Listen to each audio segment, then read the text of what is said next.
My name is Dalton Marshall. Today I'm going to tell you a story titled The Duck Hunt.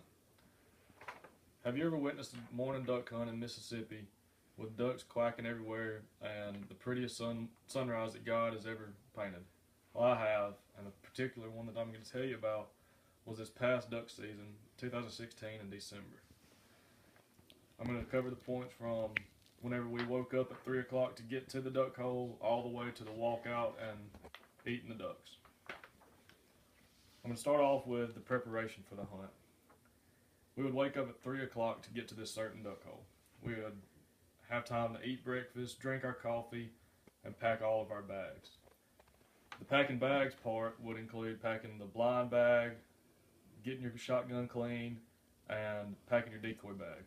Packing the blind bag would include your shotgun shells, your duck calls, your thermos full of coffee, and the decoy bag would include just regular floating decoys, my mojo decoys, and my shotgun would be my 12 gauge. The next part of preparing for the hunt would be loading my dog up in the back of my truck and going to meet my buddies. We always met in the pasture down from my house. We'd all park our trucks there, sit there and talk, and then head to our duck hole that was called the Green Mile. It was that particular day, it was two of my buddies and my duck dog, Si. And we got to the Green Mile, walking through the pasture, through the swamp. The next part is the hours before the hunt.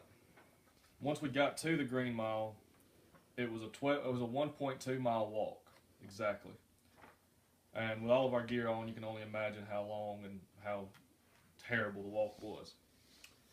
Once we got to the hole, it was all about setting up and getting ready for the ducks. That meant we would get our decoys spread out, we would put out the floaters and the mojos, we would go find reeds and bushes to make blinds out of for us to hide behind and for the dog to hide under. After we got done making our blinds, we'd still have a little bit of time, so we'd all lay around and drink coffee and sit there and just talk.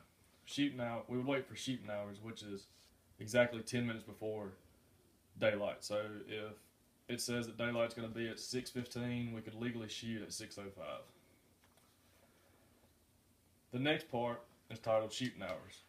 And once shooting hours rolled around, we would get up about 10 minutes till shooting hours. And we would all put our coffee down, load our guns, and we would just sit there and watch the sunrise and the ducks start flying everywhere.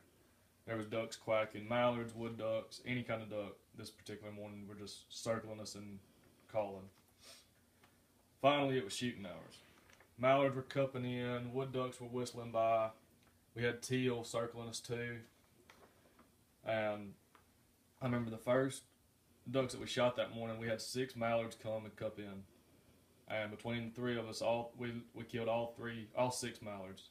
And my dog ran out there one duck at a time, picking them up and bringing them back and setting them at my feet.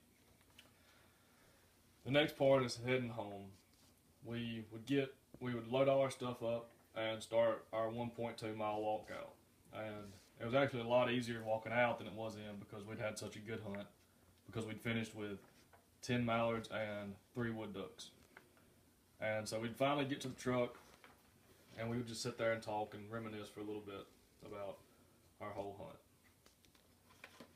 The conclusion is that my most memorable duck hunt was that duck hunt in the Green Mile. The memories began when I woke up all the way to walking through the swamp and then walking all the way back out. Thank you for letting me share my story with you.